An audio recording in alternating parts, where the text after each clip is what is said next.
I'm 70 years old, and I thought I knew what heartbreak felt like. I buried my husband 5 years ago. I've watched friends pass away one by one, but nothing, and I mean nothing, prepared me for what my own flesh and blood did to me on what should have been the happiest day of my golden years. My name is Margaret, and this is the story of how my 3 children systematically stole my life savings, erased me from their lives, and got the shock of their lives when someone from my past walked through my front door at exactly the right moment. Someone they thought they'd buried along with their consciences 50 years ago. But when my secret guest stepped into that room, their faces didn't just turn white, they turned the color of fresh snow. Because karma, as it turns out, has a very, very long memory. By the end of this story, you'll understand why I say that sometimes the family you choose is infinitely stronger than the family you're born into.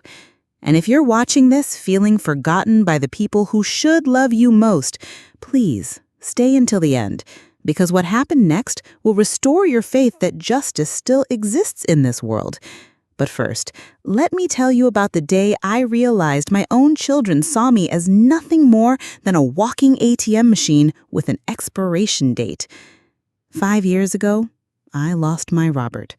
45 years of marriage, and suddenly I was alone in a house that felt too big, too quiet, too full of memories. But I wasn't truly alone, or so I thought. I had my 3 children. David, my eldest at 45, always the responsible one who took over managing my finances to help mom during this difficult time. Susan, 42, my only daughter, who owned a boutique and was always so stylish, so put together. And Michael, my baby, at 38, recently divorced and trying to get back on his feet. I spent 40 years working double shifts as a nurse to give these children everything they wanted. Ballet lessons for Susan, baseball equipment for Michael, college tuition for David when he wanted to study business. I wore the same winter coat for 15 years so David could have his dream wedding. I ate peanut butter sandwiches for lunch so Susan could have her designer prom dress. I worked Christmas Eve shifts so Michael could have the gaming system all his friends had. When Robert passed, he left me comfortable. The life insurance was substantial, over $200,000. The house was paid off. I had savings, a good pension. For the first time in my life, I didn't have to count every penny. And my children, they noticed. At first, it was subtle. David would visit and casually mention how expensive his mortgage had become. Susan would sigh about her business struggles, how hard it was to compete with online retailers. Michael would joke about needing a rich mom to help with his alimony payments. I thought they were just sharing their lives with me. I thought this was what families did. But then the visits became predictable. They'd arrive with forced smiles and leave with my checkbook lighter. David convinced me he should have access to my accounts for emergencies. Susan needed loans for inventory that never seemed to arrive. Michael's car kept breaking down in increasingly expensive ways. The phone calls became less frequent unless they needed something. When I attended my doctor's appointments, I sat alone in waiting rooms where other women my age had daughters holding their hands. When I called to share good news, a clean mammogram, a neighbor's kind gesture, the conversations always somehow circled back to money. But the worst part? The grandchildren. David's twins, now 16, would visit and spend the entire time staring at their phones, only perking up when I mentioned taking them shopping. Susan's daughter would hug me hello and goodbye, but everything in between felt like an obligation. They loved the gifts I gave them, but I was starting to wonder if they loved me. There were signs. Oh, there were so many signs I chose to ignore. Whispered conversations that stopped when I entered rooms. Strange papers appearing on my kitchen table that David said were just updates to your account information. Neighbors asking why I'd been so alone lately, Why my family never seemed to visit anymore unless they were carrying briefcases or looking stressed. And then there was the jewelry box. In my bedroom, I kept a small wooden box that Robert had made me for our first anniversary. Inside were letters and photographs from a time in my life that felt like another lifetime. Letters from Elena Rodriguez, my best friend when I was 20 years old. Elena, who disappeared from my life 50 years ago after a family conflict that still made my chest tight with guilt and regret. I'd been secretly trying to find her for decades, carrying the weight of how I let Robert's family drive her away. But that's a story that connects to this one in ways I never could have imagined. Because while my children were planning their biggest betrayal yet, Elena was about to walk back into my life at exactly the moment I needed her most.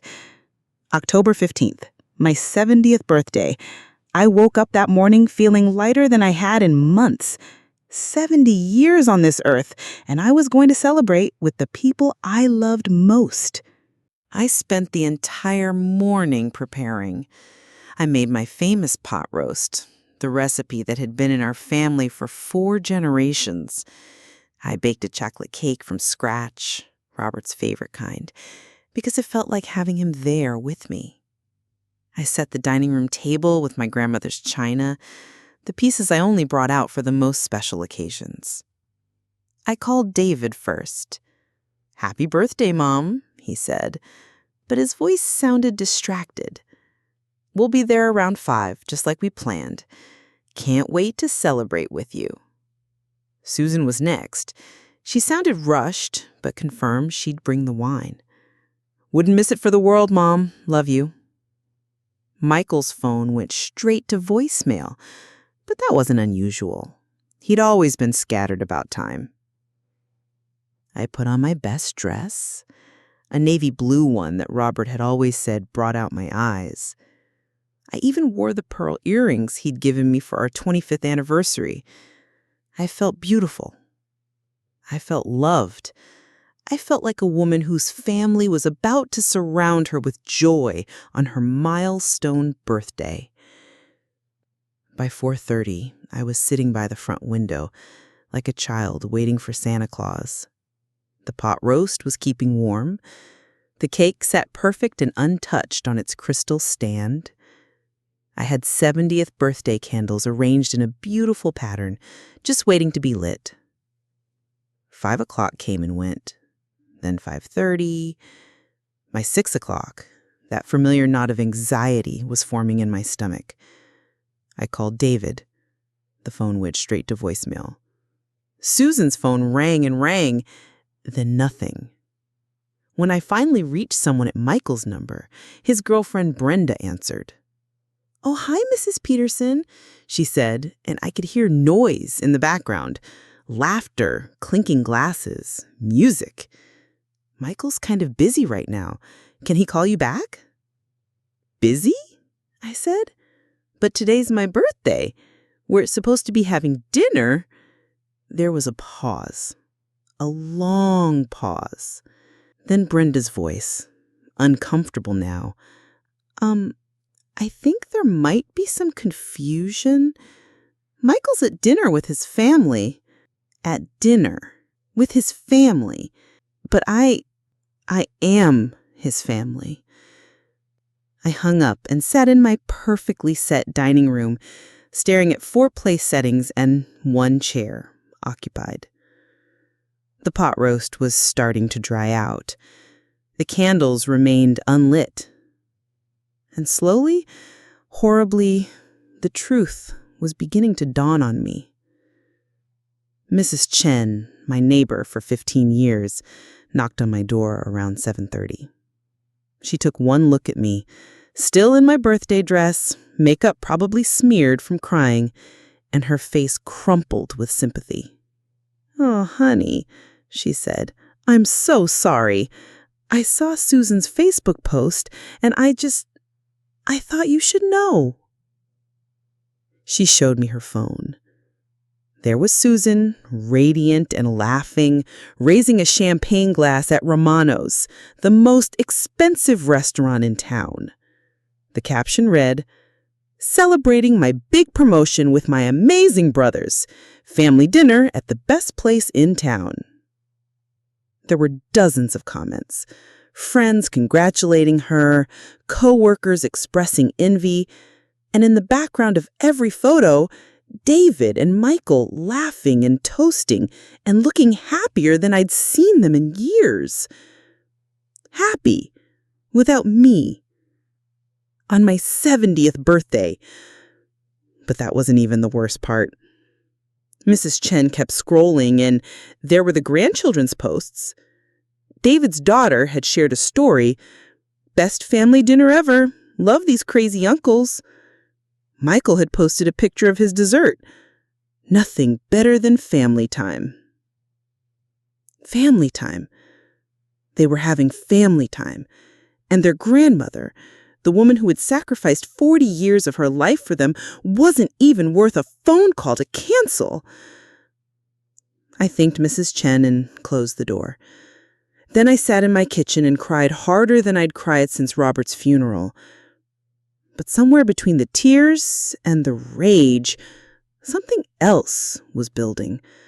A terrible, growing suspicion that this wasn't just thoughtlessness. This was something much, much worse. The next morning, I started looking, really looking, at bank statements David had been handling, at the loan papers Susan had asked me to sign to help with the boutique, at the credit card bills that had been coming in Michael's name, but to my address. What I found made my blood run cold. Over the past 2 years, $85,000 had disappeared from my accounts. $85,000 of Robert's life insurance. Money I'd planned to leave to my grandchildren for college. Money that was supposed to ensure I could live independently until the day I die. David had been making transfers I never authorized. Susan had forged my signature on loan documents. I could see the differences in the handwriting under a magnifying glass. Michael had been using my credit card for cash advances that went straight to online gambling sites. But the most chilling discovery was a folder hidden in David's briefcase, which he left during his last visit. Inside were consultations with elder law attorneys, notes about proving mental incompetence, plans to have me declared unable to manage my own affairs. My own children weren't just stealing from me. They were planning to take everything. My home, my independence, my dignity. They weren't just willing to forget my birthday. They were systematically erasing me from my own life. And that's when I knew I had to fight back. The private investigator I hired, a kind woman named Janet who specialized in elder abuse cases, delivered news that was both devastating and strangely validating. My children's betrayal went deeper than I'd ever imagined. Mrs. Peterson, Janet said, spreading photographs and documents across my kitchen table, your children have been meeting with estate attorneys for 8 months. They've been building a case to have you declared mentally incompetent based on what they call concerning behavioral changes and memory issues. She showed me invoices, legal consultations, even medical records requests they'd made without my knowledge, trying to find evidence of cognitive decline that simply didn't exist. Susan's boutique, Janet continued, it's been closed for 6 months. The address she gave you is actually a UPS store mailbox. She's been living entirely off the money she's stolen from you, telling people she's a successful businesswoman while freeloading off her elderly mother. Michael's gambling debts weren't just embarrassing family secrets, they were dangerous. He owed money to people who had already begun making threats. And David? David had been the orchestrator, convincing his siblings that their mother was losing it and that they needed to act fast to protect the family assets. protection. They called stealing from me protection. But once I knew what to look for, their campaign became obvious. During their next visit, which happened only after I'd called David 3 times about important financial papers, I watched them work. "Mom, you seem confused," Susan said when I questioned a loan document she wanted me to sign. "Remember, we talked about this last week. You said you wanted to help me expand the business." I had never said any such thing. But when I protested, David chimed in with practiced concern. "Mom, you've been forgetting a lot of conversations lately. Maybe we should talk to Dr. Martinez about getting you evaluated." Michael played his part perfectly, looking worried and exchanging meaningful glances with his siblings. "Yeah, Mom, you called me yesterday asking if I was coming to dinner, but we hadn't made any plans. Are you feeling okay?" I hadn't called him. But watching them work together, I realized they'd been having these conversations for months, building a narrative of a confused, declining old woman who needed to be managed.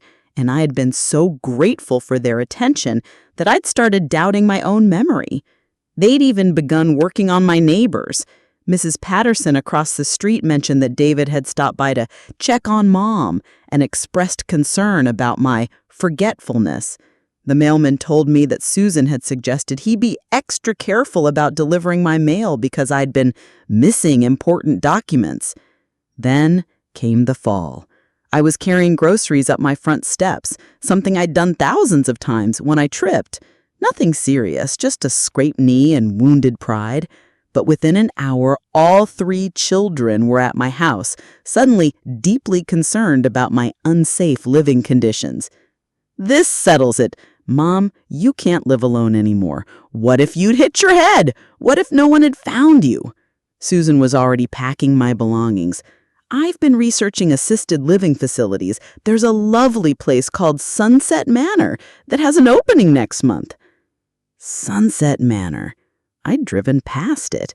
It was basically a warehouse for forgotten elderly people, where the monthly fees would conveniently drain the rest of my savings within 2 years.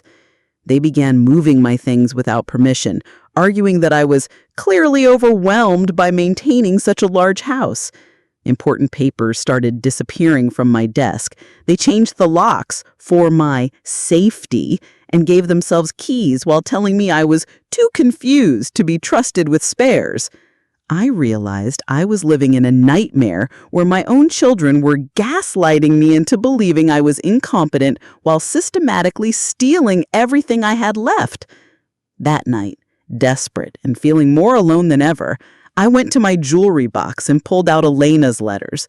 Letters I'd kept for 50 years, even when Robert had asked me to throw them away. Even when his family had made it clear that maintaining any connection to Elena Rodriguez would be problematic. Elena's last letter, dated March 15, 1974, was only 2 paragraphs long. "My dearest Margaret, I know Robert's family have made their feelings clear, and I understand why you can't defend me anymore. I don't blame you for choosing your marriage and your future. But I need you to know that some secrets are too heavy for one person to carry alone. If you ever need me, truly need me, I'll find a way to help. You were the sister I never had, and that doesn't change just because I have to disappear from your life. Love always, Elena." Sister. She'd called me her sister. And I'd let Robert's family drive her away because it was easier than fighting. Because I was young and scared and wanted to fit in with my new in-laws. Because I chose the safe path instead of the right path. 50 years later, sitting in my kitchen with evidence of my children's betrayal spread across the table, I realized I was about to lose everything unless I found the courage I'd lacked at 20. It took me 3 days to find Elena Rodriguez online. 3 days of searching through social media, business directories, and professional networks. When I finally found her, my heart stopped. Elena Rodriguez, age 71, founder and CEO of Golden Years Advocacy. Elena had spent 50 years doing exactly what I needed her to do now. And according to her organization's website, she'd helped over 3,000 seniors recover stolen assets and escape abusive situations. It was like she'd been preparing her entire life for the moment I would finally ask for help. With shaking hands, I began writing the most important letter of my life. "Dear Elena," I began, then stopped. How do you apologize for 50 years of silence?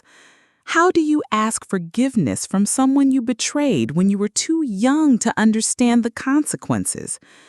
I started over 16 times before I finally found the words. "Elena, you probably never expected to hear from me again, and you have every right to throw this letter away without reading it. But I'm 70 years old.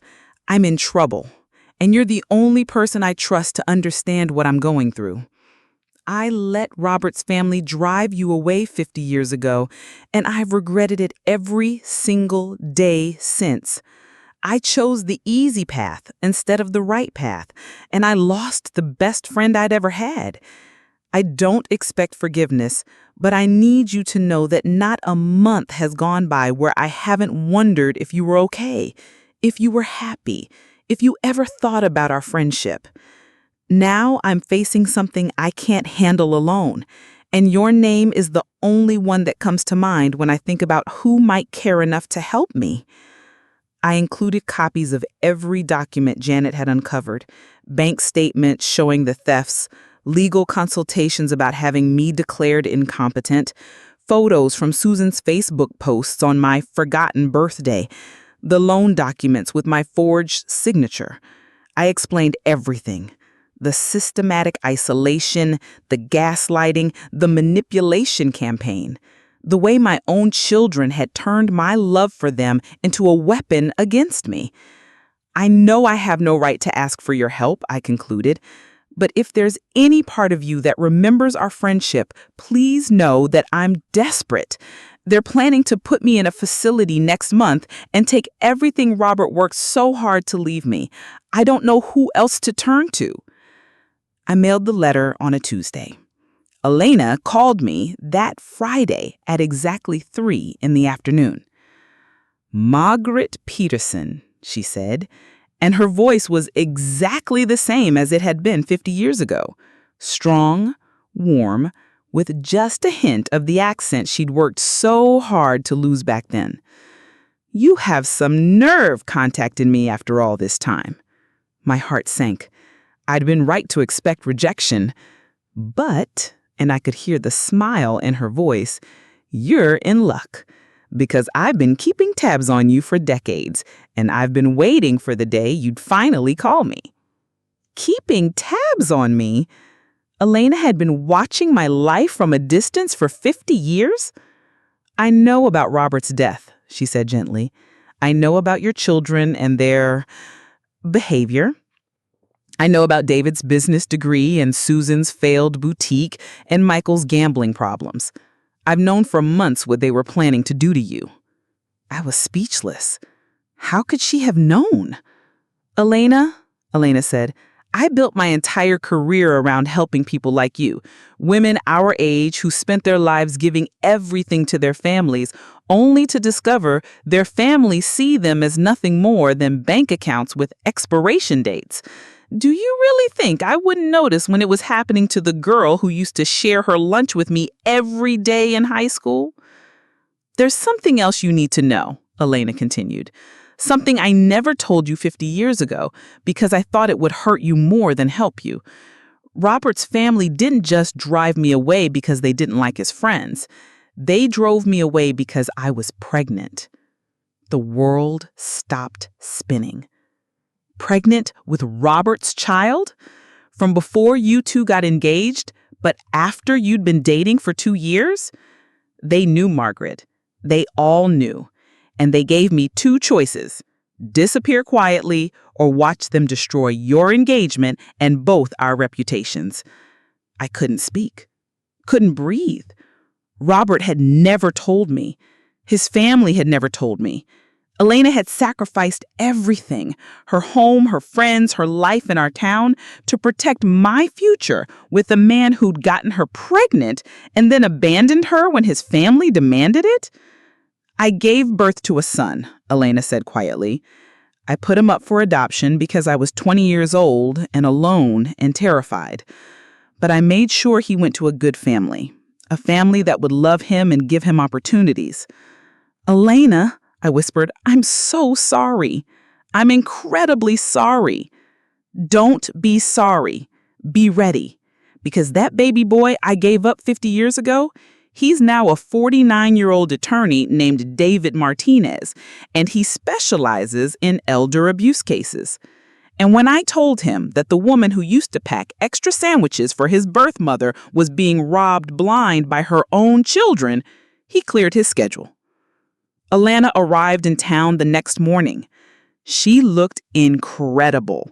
Silver hair cut in an elegant bob, wearing a tailored suit that probably cost more than my monthly pension, carrying herself with the confidence of a woman who'd spent 50 years proving she was worth something.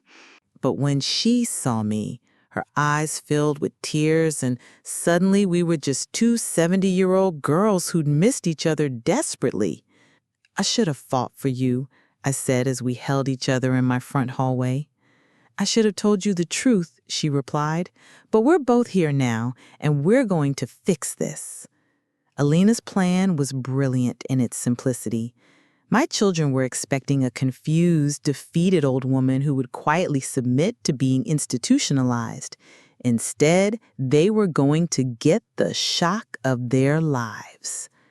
We're going to give them exactly what they think they want, Alina explained. You're going to call them and tell them you're ready to discuss your living situation.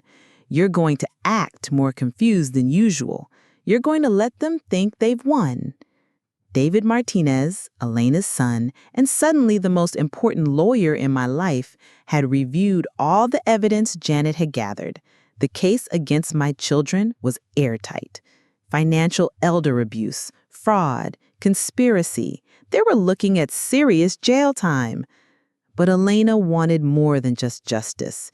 She wanted them to understand the full weight of their betrayal. We're going to invite them for Sunday dinner, she said. You're going to tell them you've decided to sign over power of attorney to David and move to Sunset Manor voluntarily. They'll be so excited about finally getting their hands on your money that they won't notice the recording devices we've placed around the house. The plan was for them to incriminate themselves completely, to admit on tape that they'd been stealing from me, that they'd been lying about my mental state, that they'd orchestrated the entire scheme. And then, just when they thought they'd won, that's when I walked through your front door, Elena smiled. 50 years late, but right on time. David Martinez had coordinated with local police. The recording devices were legal under state law as long as I consented to them in my own home. Elena had documentation proving every theft, every forged signature, every lie my children had told. But the night before our plan was set to unfold, I almost lost my nerve. What if they don't come? I asked Elena as we sat in my kitchen, going over the details one more time. Oh, they'll come, she said confidently. I've been watching families like yours for 50 years. Children who see their parents' bank accounts never miss a chance to make a withdrawal. She was right. When I called David and told him I was ready to discuss my future, he could barely contain his excitement. That's wonderful, Mom. I'm so glad you're being reasonable about this. We'll be there Sunday at 2:00. And Mom, this is really for the best. You'll see. For the best. Just like driving Elena away had been for the best 50 years ago. But this time, I wasn't going to let the people I loved down. This time, I was going to fight. Sunday afternoon arrived gray and cold, matching my mood perfectly. I'd barely slept the night before, running through Elena's plan over and over, terrified I'd forget my lines or give away the game too early. I dressed carefully, Not too put together, but not obviously sloppy either. Elena had coached me to look like a woman who was trying to maintain appearances but failing slightly. Mismatched earrings, a sweater with a small stain I'd forgotten to clean, hair that looked like I'd attempted to style it but couldn't quite manage.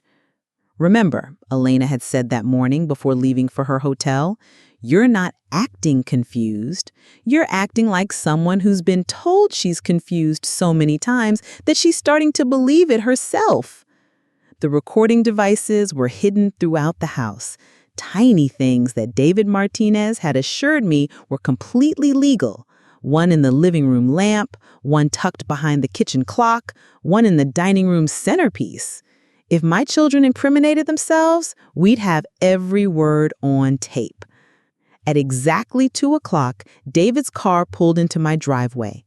I watched from the window as all 3 of my children got out, and something about their body language made my stomach clench.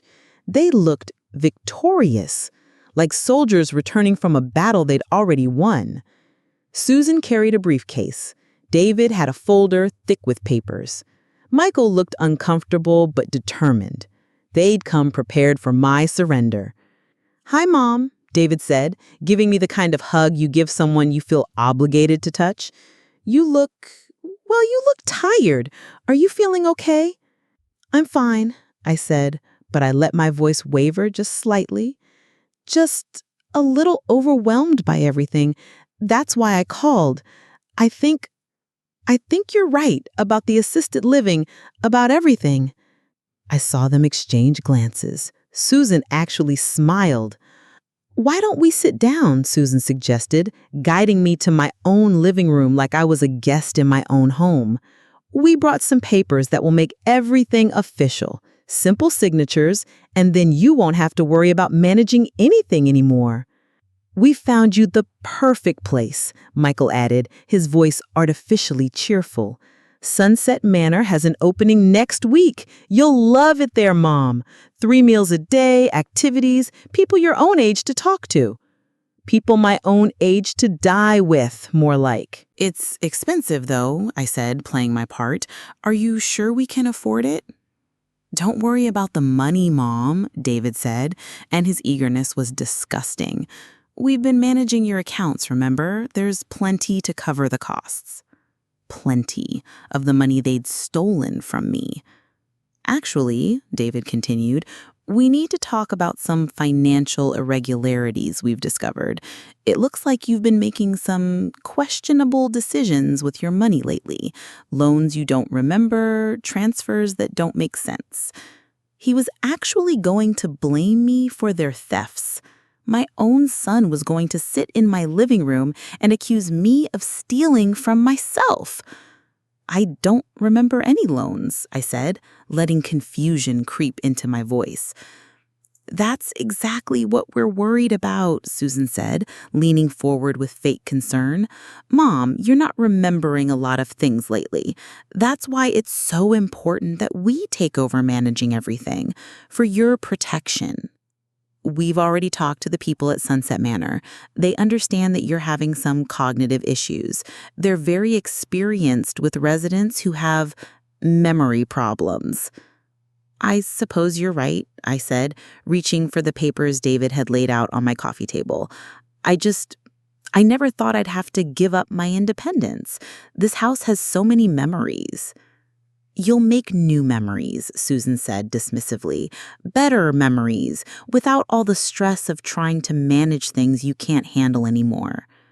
I looked at the papers, power of attorney forms, documents signing over my house to David for management purposes, authorization for them to access all my accounts and make all my medical decisions. Everything Elena and I had planned for was happening perfectly. They were so confident, so greedy, so focused on finally getting their hands on my money that they didn't notice anything unusual. Just as I was about to sign the first document, the doorbell rang. I looked up, feigning surprise, and saw David's face flash with irritation. "Are you expecting someone, Mom?" he asked. No, but maybe I should answer it. It might be important. I'll get it, Susan said quickly. You just focus on the papers. But I was already standing up, moving toward the front door with more energy than I'd shown all afternoon, because I knew exactly who was standing on my front porch, and I could barely contain my excitement. Actually, I said, turning back to my children with the first genuine smile I'd worn in months. I invited a guest, someone I wanted you to meet. I opened the front door, and there she was, Elena Rodriguez, looking like she'd stepped out of a magazine, wearing a charcoal gray suit and carrying herself like the successful businesswoman she'd become. She looked past me to the living room where my 3 children were sitting, and her smile was absolutely radiant. "Hello, Margaret," she said, loud enough for everyone to hear. "Thank you for inviting me to this family meeting." The silence that followed was deafening. I watched my children's faces as recognition slowly dawned. David went pale. Susan's mouth fell open. Michael actually pushed back in his chair like he was trying to get away from a ghost. Because to them, Elena was a ghost, the ghost of a past they thought they'd successfully buried, walking into their present at the worst possible moment. "Everyone," I said, my voice stronger than it had been in months, "I'd like you to meet Elena Rodriguez. You might remember her from some old family photographs. She was my best friend 50 years ago, before Robert's family decided she wasn't suitable for our social circle." Elena stepped into the living room, and I swear the temperature dropped 10 degrees. My children looked like they'd seen a corpse come back to life. Elena founded Golden Years Advocacy, I continued, enjoying every second of their terror. She specializes in helping elderly people who are being taken advantage of by their own families. Isn't that interesting? "Mom," David said, his voice tight with barely controlled panic, "what's going on here? What is this?" "This," Elena said, settling into my favorite armchair like she owned the place, "is what happens when you underestimate a woman who's been preparing for this moment for 50 years. Elena opened her briefcase and began pulling out documents, bank statements, legal papers, photographs, the evidence of everything my children had done, organized and documented with the precision of someone who had built her career on exposing exactly this. "David Peterson," she said, her voice calm and professional. "Over the past 18 months, you've transferred $87,000 from your mother's accounts into your own. You've forged her signature on 17 separate occasions. You've been meeting with attorneys about having her declared mentally incompetent while you're the one committing fraud." David's face had gone from pale to green. "Susan Peterson," Elena continued, "you've been operating a fake business for tax purposes while living entirely off money stolen from your mother. You've lied to creditors, to friends, and to your own family about your financial situation." Susan started to speak, but Elena held up a hand. "And Michael Peterson. Your gambling debts aren't just embarrassing, they're criminal. You've used your mother's credit cards to make cash advances for illegal gambling sites. You've put her address down as collateral for loans she never agreed to." "But here's what none of you knew," Elena said, standing up and walking to where I stood by the mantel. "Your mother has been documenting everything for weeks. Every conversation, every manipulation, every lie you've told has been recorded." I reached behind the family photograph and pulled out one of the recording devices, holding it up so they could see it. "Every word you've spoken in this house today has been preserved as evidence," Elena continued, "including your admissions that you've been stealing from your mother and lying about her mental state." The silence that followed was broken only by Susan's soft crying. That's when Elena smiled and said the words that made my heart soar. "Oh, and there's someone else I'd like you to meet." She walked to the front door and opened it, revealing a tall, distinguished man in his late 40s with kind eyes and Elena's same strong jaw. Behind him stood 2 police officers. This is David Martinez. He's an attorney specializing in elder abuse cases. He's also my son. The baby I gave up for adoption 50 years ago when your father's family drove me out of town. The irony was beautiful and terrible. Robert's son, the child he'd never acknowledged, never supported, never even met, had grown up to become the instrument of justice for Robert's widow.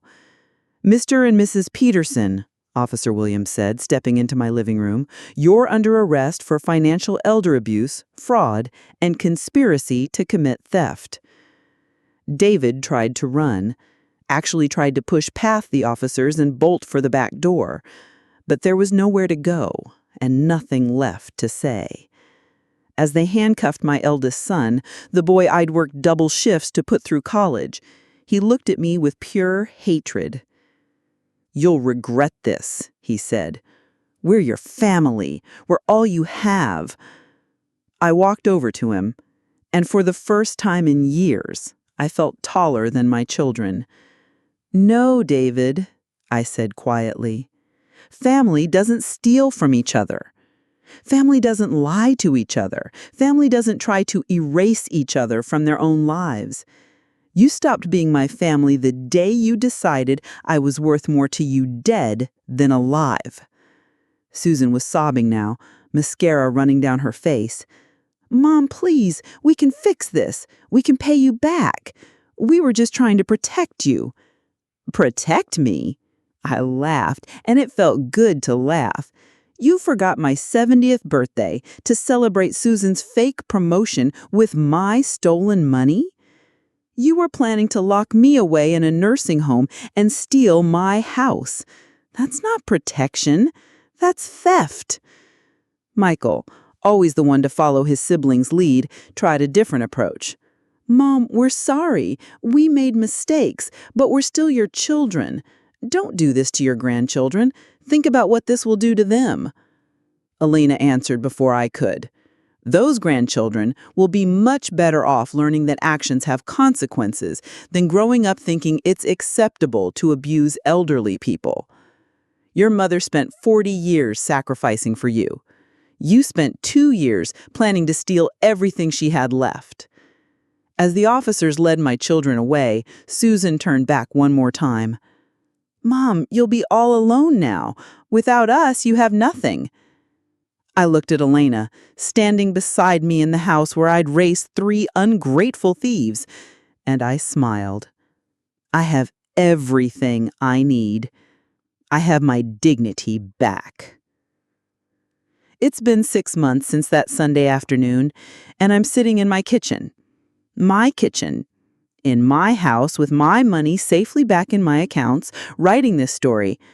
Elena is in the garden, planting the roses we always talked about growing when we were girls. The legal consequences were swift and satisfying. David received 2 years in prison and was ordered to pay full restitution. Susan lost her house and received 18 months of probation while working to repay what she stole. Michael entered court-ordered treatment for his gambling addiction and will be paying me back in installments for the next 5 years. But the real victory wasn't in the courtroom. It was in rediscovering who I am when I'm not being manipulated, gaslighted, and robbed by people who were supposed to love me. "Grandma," she said, "I always thought you were just there to give us things. I never thought about what you might need from us." We're building new relationships now, real ones, based on respect instead of expectation. I've made it clear that my will has been updated to reflect the people who have shown genuine care for my well-being, not just my bank account. Elena and I have helped 17 other seniors in our county escape similar situations. It turns out that financial elder abuse is heartbreakingly common, and many elderly people suffer in silence because they can't believe their own children would steal from them.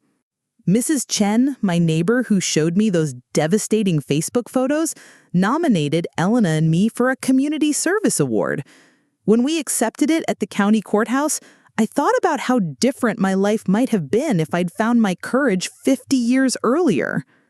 I've learned that it's never too late to stand up for yourself. I've learned that blood doesn't automatically make someone family, and that family isn't automatically determined by blood. I've learned that the love you accept is often less important than the love you choose to give. Most importantly, I've learned that growing old doesn't mean becoming helpless. It means accumulating enough experience to recognize manipulation when you see it, and enough wisdom to know that you deserve better. My 71st birthday is next month. Elena and I are planning a small party, just the two of us, the grandchildren who've proven they care about me as a person, and Mrs. Chen, who showed me kindness when I needed it most. There will be no fancy restaurant, no expensive gifts, no social media posts designed to make other people jealous. There will just be people who choose to spend time with me because they enjoy my company, not because they want something from me. If you're watching this and you recognize your own family in this story, please know that you're not alone. If your children or grandchildren only call when they need money, if you're being pressured to sign documents you don't understand, if people are telling you that you're too confused to manage your own life, trust your instincts. You have the right to live independently as long as you're able. You have the right to control your own money. You have the right to expect respect from the people you've spent your life supporting. And if you're a younger person watching this, please call your elderly relatives. Visit them for no reason other than to spend time with them. Ask about their lives, their stories, their feelings. Don't wait until they're gone to realize that their value had nothing to do with what they could give you and everything to do with who they were. Elena often says that the best revenge isn't hurting the people who hurt you, it's living so well that their absence from your life becomes a gift rather than a loss. My children stole my money, forgot my birthday, and tried to steal my independence. But in doing so, they gave me something invaluable. They forced me to rediscover my own strength, and they brought Elena back into my life at exactly the moment when we both needed each other most.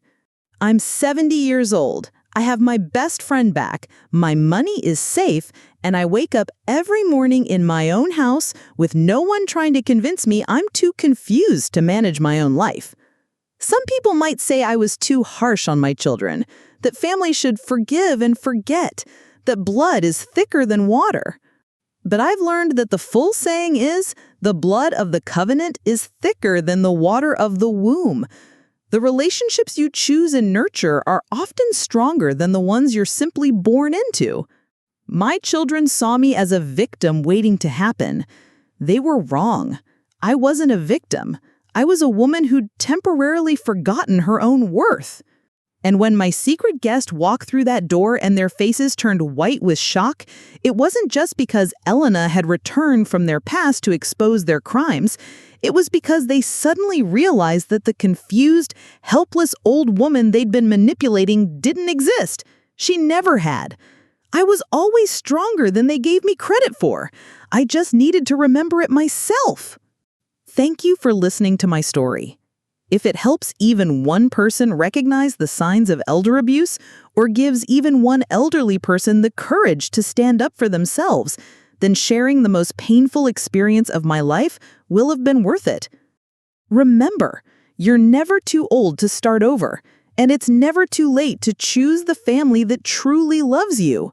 Next week, I'll be sharing Elena's story, how a pregnant 20-year-old turned betrayal into a 50-year mission to help others, and why sometimes the people who hurt you most end up giving you the greatest gifts. But that's a story for another day. Until then, remember, you are worth more than what you can give others. You deserve to be loved for who you are, not what you have. And sometimes karma doesn't just knock on your door. It walks in wearing a perfectly tailored suit and carrying 50 years' worth of evidence.